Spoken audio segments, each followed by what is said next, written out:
Hey, so I wanted to catch up on my calorie intake that I was doing. I want to compare that until for now, how you say it? I want to compare my calorie intake from what I used to I used to take in years ago versus now. That's what I wanted to say. I shape my life according to my diet plans and according to what my doctor was telling me, because before I was eating every single day, no cap, different deli foods and fast foods, and alone I was taking in more than 2,000 a week, no cap. When I said that is because I never wanted to cook. Back then I used to love to cook, but I was always preferring outside food over my food because it was just days I was feeling lazy. So every time I would eat deli food, I was taking in 600 calories. And then I was doing takeouts like Chinese and tacos and stuff like that from Taco Bell and everything. That was another 300 to 400, you know, calories. The sugar was high. I kid you not. If I could guess, take a really good guess on how much calories and sugar I was taking in. Sugar, I was taking at least 10 grams of sugar, and then for the calories I was taking in over 1100. Sorry, can't help it, I live by the train, so forgive me. So Saturdays, it would be my relaxation day, right while I was doing my work. I was also doing overtime. So while I was doing overtime, me and my coworkers used to always pick a deli to go to or a fast food restaurant to go to. Sometimes we would pick a little cutesy fancy restaurant in Manhattan right after work. We get off of work at 4 o'clock, so we was always going straight to a fast food restaurant. And I was like, honestly, I was secretly counting calories and sugar. I didn't want them to know because they'd be like, oh, you're such a health nut. You're the health police. Like, what's next? Telling us what to do? No, this was only for me only, because I was the only one in the group that was a diabetic.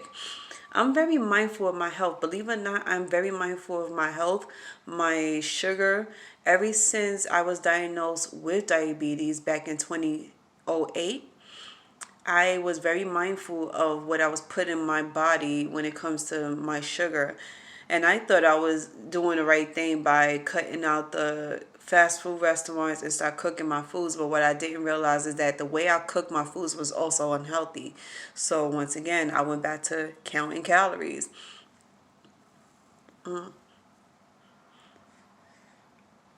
Ever since 2009, I gained about like a little more than 10% of my body fat.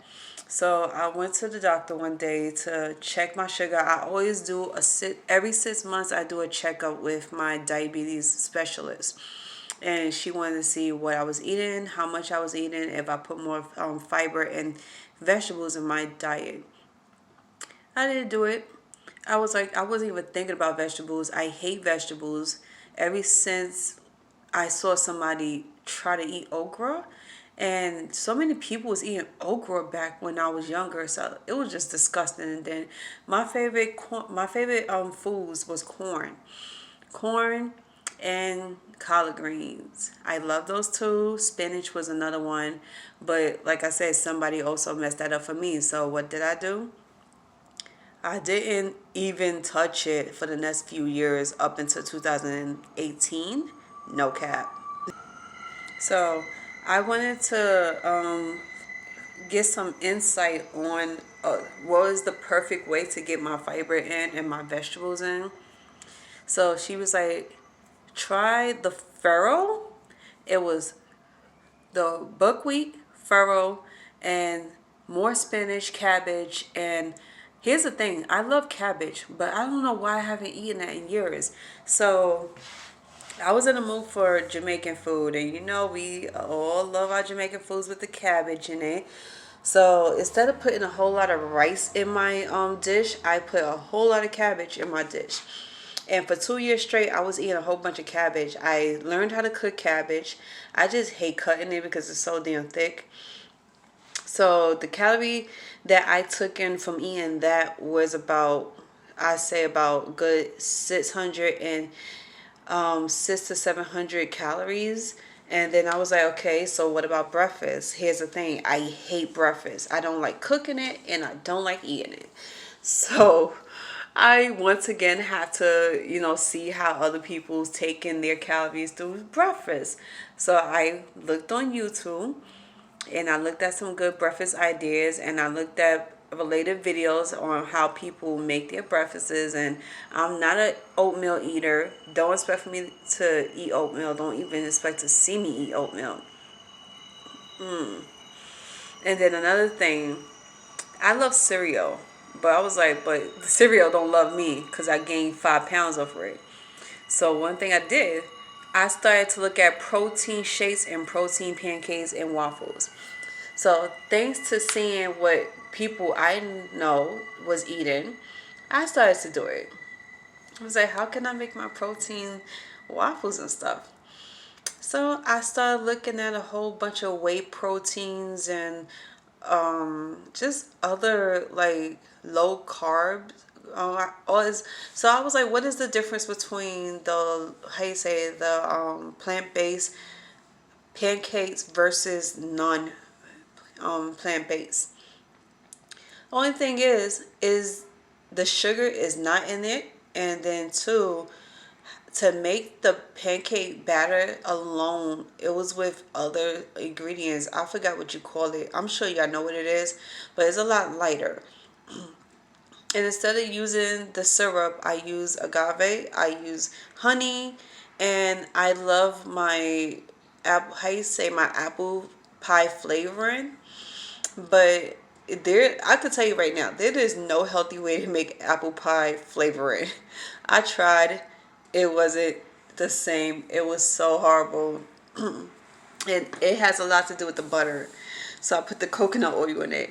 And I use a certain type of coconut oil that I don't think anybody use, and people think it doesn't exist, but it does. There's a lot of healthy. And then here's another thing. I also learned what it means to have unrefined foods and oils versus refined stuff. So I was looking at this. It's the Luana. And this coconut oil has 120 calories in it.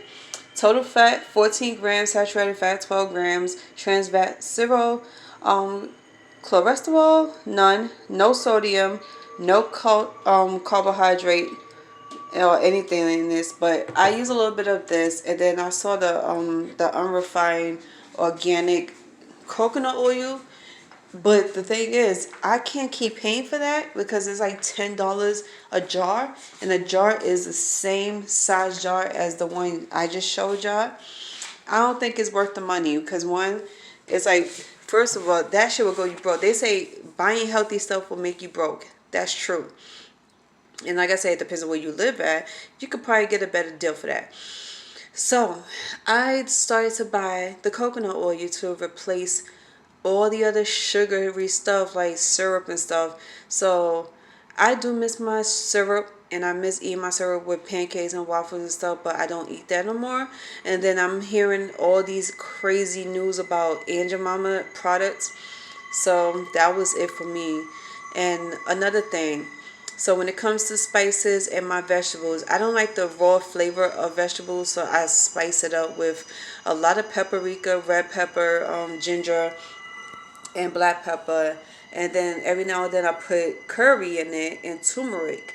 Now, turmeric has become one of my favorite things in the world to eat. And I've also put it in drinks. Kid you not. Everything I'm telling y'all is the God and His truth. Hand on the Bible. I put turmeric in almost everything. My rice, my meats, chicken, whatever. I put it in my soups. I put it in noodles. I put it in water. If I want to get that good probiotic shots in the morning, turmeric is a big part of it. You can see all over, internet that it is a great benefit drink.